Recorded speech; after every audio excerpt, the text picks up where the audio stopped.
రైతుల కోసం ఒక మంచి పథకం తీరా. దాని పేరు ప్రధానమంత్రి కిసాన్ సమాన్ నిధి యోజన. దీన్ని పిఎం కిసాన్ అని కూడా అంటారు. ఇది ఎందుకంటే రైతులకి కాస్త డబ్బుల సాయం చేయడానికి. ఇందులో ఏముందంటే సంవత్సరానికి 6,000 రూపాయలు ఇస్తారా.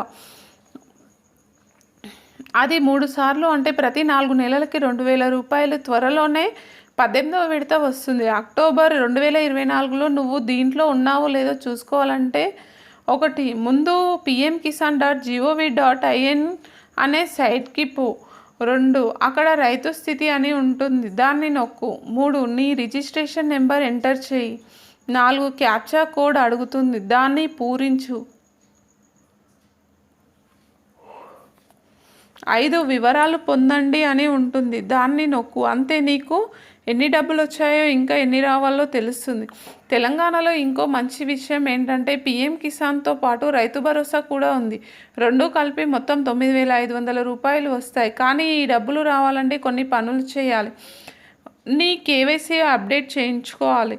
పొలం సాగు చేస్తూ ఉండాలి. అద్దెకిచ్చినట్లయితే డబ్బులు యజమానికే వస్తాయి.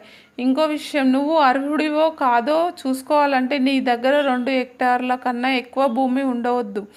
ఇంకేమన్నా పెద్ద ఉద్యోగాలు చేస్తుంటే దొరకదు. పెన్షన్ తీసుకున్న వాళ్ళకి రాదు, పన్నులు కట్టేటోళ్ళకి రాదు. ఇవన్నీ గుర్తుపెట్టుకొని నీకు వచ్చే ప్రతి పైసా జాగ్రత్తగా వాడుకో. ఈ పథకం వల్ల నీకు, నీ కుటుంబానికి ఎంతో మేలు జరుగుతుంది. ఏమైనా సందేహాలు ఉంటే అడుగు, నేను చెప్తా.